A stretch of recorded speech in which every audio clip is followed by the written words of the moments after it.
Olá, boa tarde a todos. Eu sou o professor Alex, artista orientador na área de teatro da Fundação Educacional e Cultural de São Sebastião, Deodato Santana, no Polo Topolândia, na Guarda-Mirim de Maresias. Eu estou gravando hoje a 20ª videoaula, a quinta do mês de junho de 2020. Essa também é uma aula extra, pois a partir da semana que vem teremos apenas uma aula por semana. Vamos ver uns trovãozinhos aí que vai chover.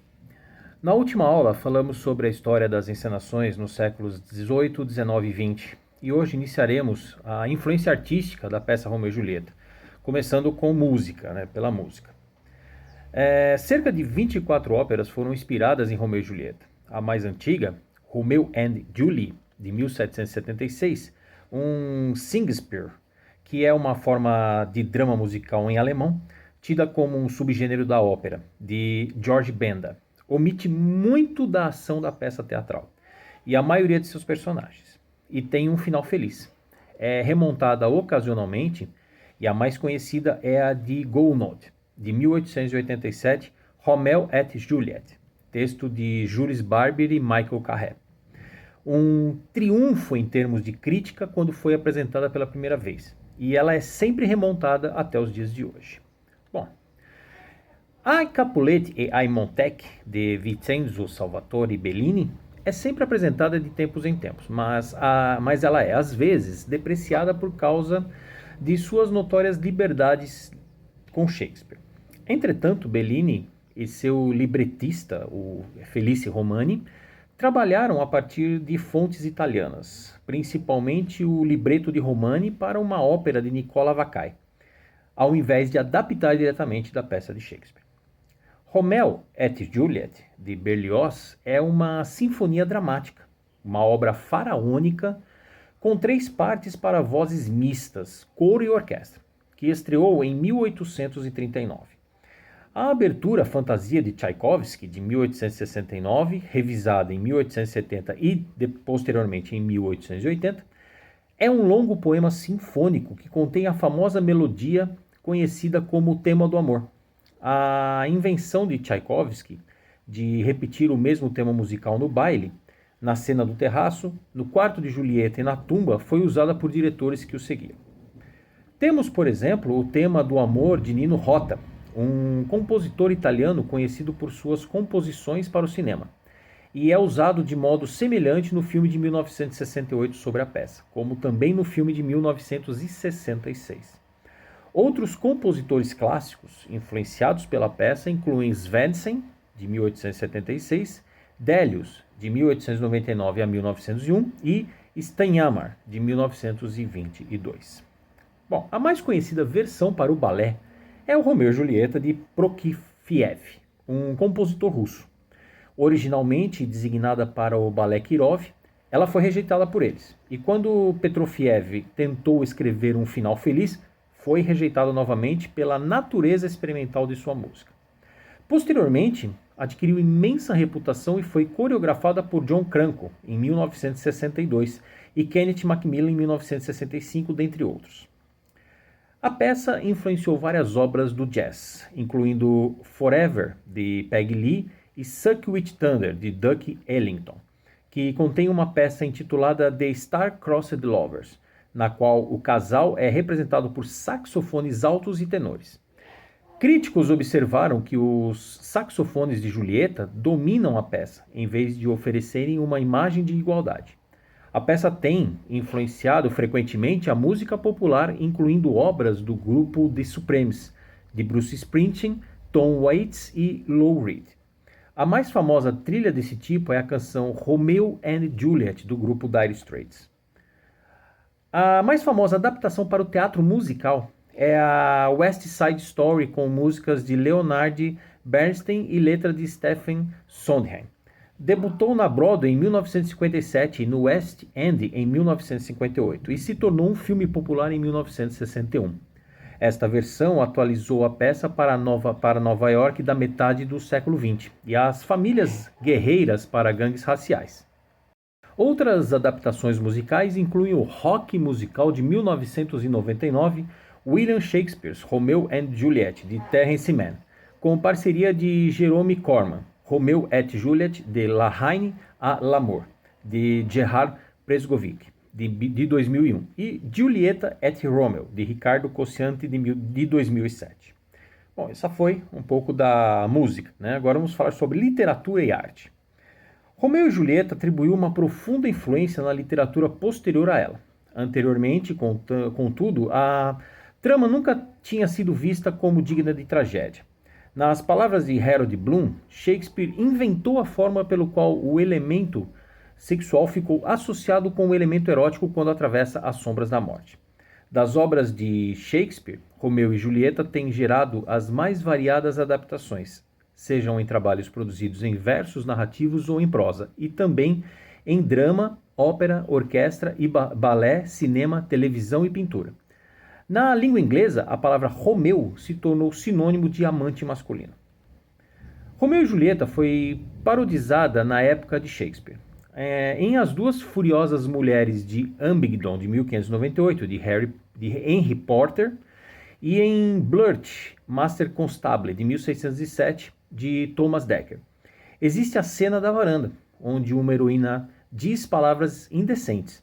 Em outra perspectiva, a peça shakespeariana influenciou mais posteriormente outros trabalhos literários, como Nicholas Nickleby, de Charles Dickens.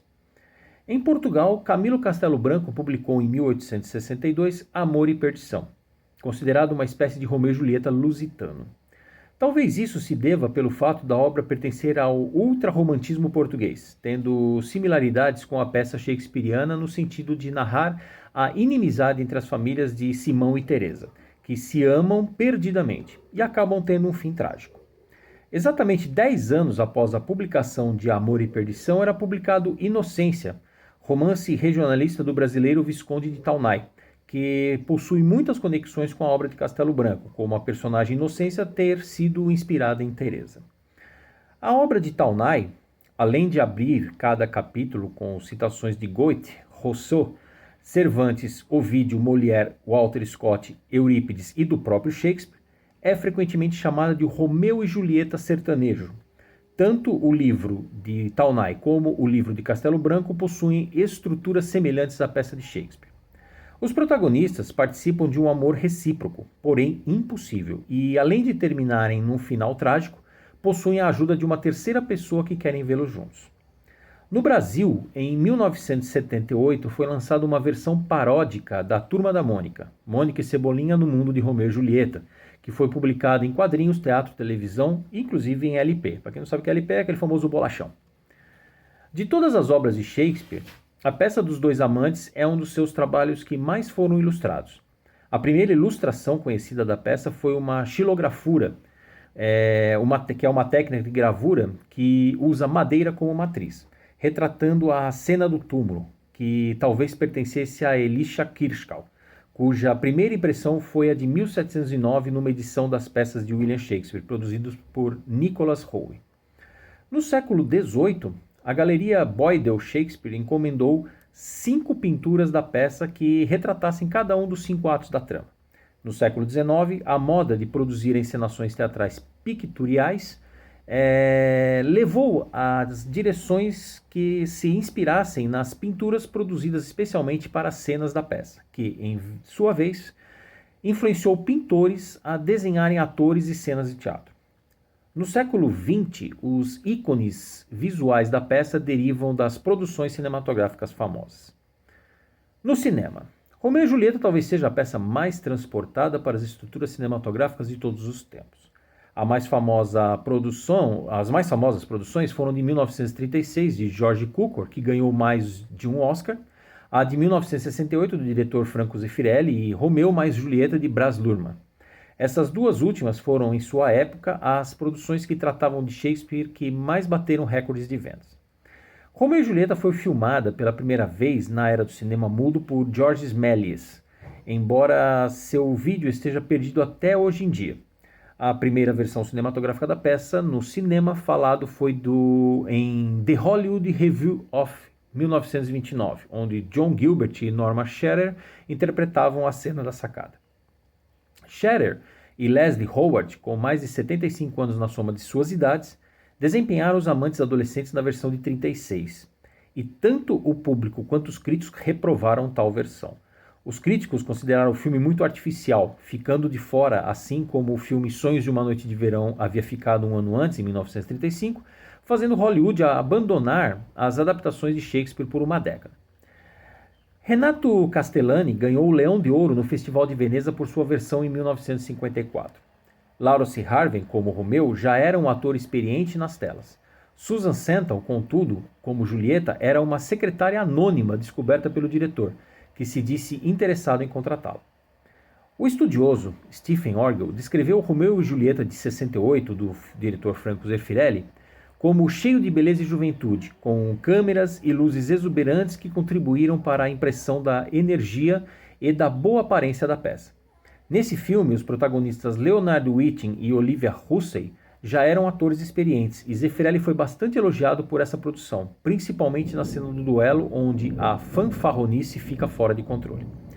O filme também criou certa controvérsia por conta da aparição dos atores em cena na cena da lua de mel. Eles apareceram nus, principalmente pelo fato de Olivia Hussey, a Julieta, ter apenas 16 anos quando o filme foi feito. Baz Luhrmann, com seu Romeu mais Julieta, de 1996, e sua trilha sonora, atraiu para os cinemas um público bastante jovem. Mais obscura que a versão de Zeffirelli, o filme foca-se na sociedade grosseira, violenta e superficial da Verona Beach e Sagamore Grove. Leonardo DiCaprio atuou como Romeu e Claire Denis como Julieta. Ela foi elogiada pelos críticos por ter retratado com sabedoria a personagem, embora sua pouca experiência nas telas, além de ter sido aclamada como a primeira Julieta dos cinemas, cujos discursos soaram de maneira espontânea. Em 2005, o brasileiro Bruno Barreto dirigiu a comédia O Casamento de Romeu e Julieta, que trazia Luana Piovani e Marco Rica nos papéis principais. Nessa produção, que se passava em São Paulo, as famílias de cada um também eram rivais, mas pelo fato de torcerem por times diferentes. Lógico, a família de Julieta torcia para o Palmeiras, enquanto a família de Romeu torcia para o Corinthians. Embora tenha sido livremente inspirado na peça, o filme também é baseado no conto de Mário Prata, Palmeiras, um caso de amor. O filme recebeu críticas razoáveis, que não o consideraram um grande filme, mas um filme divertido, assim como é uma partida de futebol. Outras críticas consideraram Marco Rica um ator mediano na área da comédia, e que seu relacionamento com a Julieta de Piovani deixa muito a desejar. Em 2006, High School Musical da Disney utilizou o enredo de Romeu e Julieta, substituindo as famílias rivais por duas panelinhas da escola. Os diretores têm frequentemente utilizado personagens para encenarem determinadas cenas de Romeu e Julieta. O conceito de dramatização da peça shakespeariana tem sido muito usado através dos tempos, como aconteceu em 1998 com o lançamento de Shakespeare Apaixonado, do diretor John Maden, em que o personagem Shakespeare acaba finalizando a tal obra por conta de seu próprio amor por uma jovem.